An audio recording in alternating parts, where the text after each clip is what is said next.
The director of Little Big Man, Arthur Penn, began his early days with broadcast television and then went to directing plays in which he achieved great success on Broadway.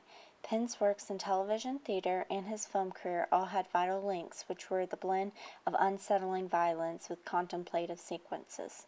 Arthur Penn strays a little from the typical in his 1970 Western film of Little Big Man, where it shows the flip side to the Western genre, where it playfully mocks the stereotypes associated with the Western genre while illustrating what it may have been like living and dealing with the westward expansion happening in the United States. My name is Jack Crabb,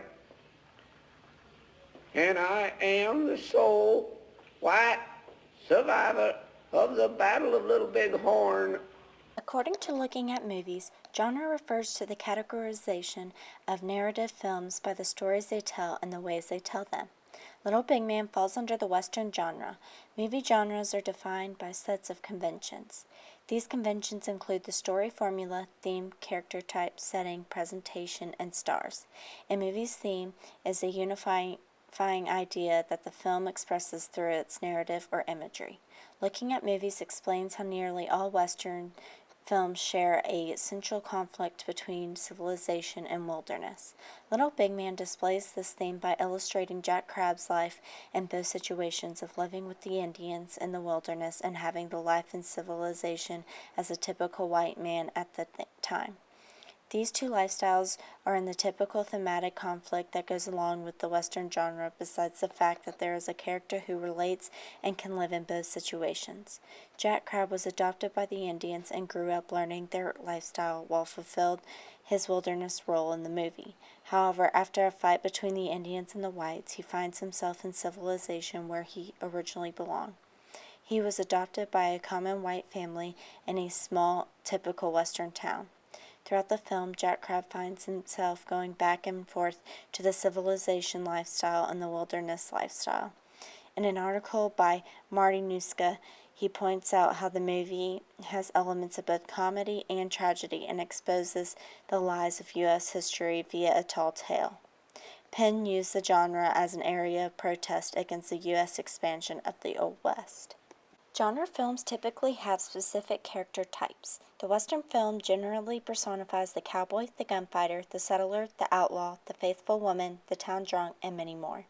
In Little Big Man, Jack Crabb alone exemplifies many of these character types.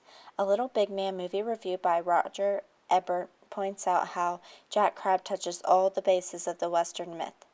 First, he was brought west as a settler, then raised as a Cheyenne, adopted by the typical Christian fanatics, tried his hand at gunfighting and was the fastest gun in the West, tried medicine shows, was an honest businessman, scouted for the cavalry, experimented with the hermit life, was married twice, was a town drunken slob, and survived Custer's last stand. Western movies typically have the heroes who kept the town safe. However, Crabb was no hero, but merely a survivor by luck.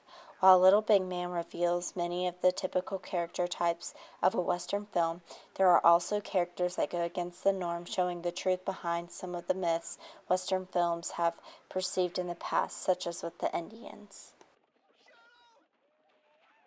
According to Marty Nuska in his article, The Evolution of the Western Genre, the Native Americans in Little Big Man are no longer wild creatures but representatives of a noble race of peaceful and civilized people who are being systematically exterminated by the representatives of the U.S. government.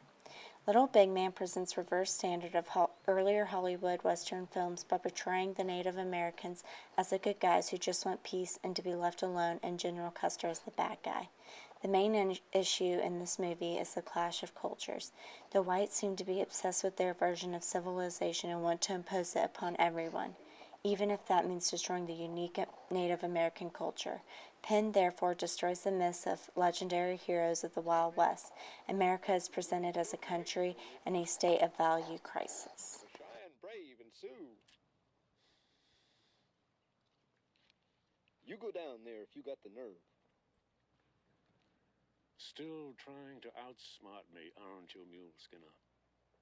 In an interview with Cineast, Arthur Penn is asked if it was his intention to develop a counter-mythology of the history of the American West. that was regarded as being sympathetic to the Native Americans, to the Indians,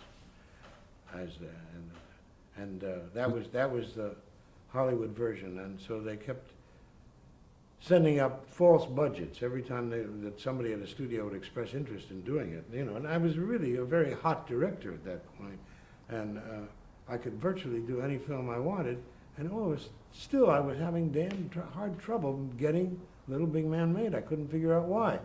It was because they kind of a basic Hollywood prejudice, which is you don't treat Indians this way.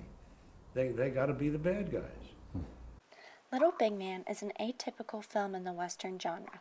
While the typical Western narrative was concerned with the idea of the taming of the West, Little Big Man questions and challenges the traditional view of the West.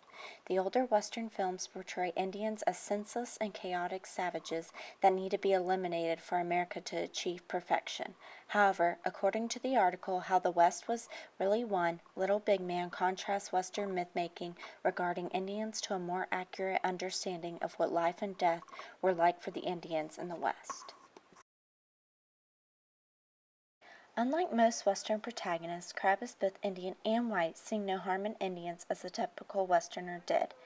This allows the audience to shift focus, which provides a greater understanding of Western history. The Cheyenne do not seem hostile like Indians were typically portrayed, especially towards the whites. The article How the West Was Really Won points out how the Indians depicted an idealized community who appealed to peace and love. They are accepting towards Jack and show no discrimination. They live off the land and provide for one another in a commune-like existence. They are not the typical barbaric or hateful or greedy and childish Indians that the Western films had been portraying, but instead they are wise and peace-loving people. Arthur Penn wanted to make a film showing how the civilization that white America believed they were building is not only built on the blood of countless Indians, but it was decadent and immoral. The setting in Little Big Man follows the typical Western film.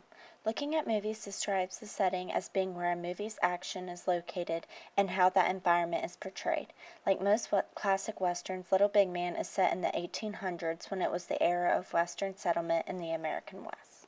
Arthur Penn's movies share the theme about the relation between myth and reality. He wanted to apply more to his works than the typical norms of Hollywood. Just like in Little Big Man, with changing how Indians were usually perceived in Western films, another one of his films, Bonnie and Clyde, has the same idea. For example, before Bonnie and Clyde, Hollywood had been glamorizing outlaws and presented them as innocent, but Penn's movie was bloody and in-your-face violence, which dragged Hollywood into the modern era. Another one of his films he tries to remove myths was in Left-Handed Gun. This movie is also a type of film like Little Big Man that falls under a revisionist Western. In an interview with Damien Love, Penn admits to while making Left-Handed Gun, he thought that they were not quite making a Western, just in the framework of a Western film.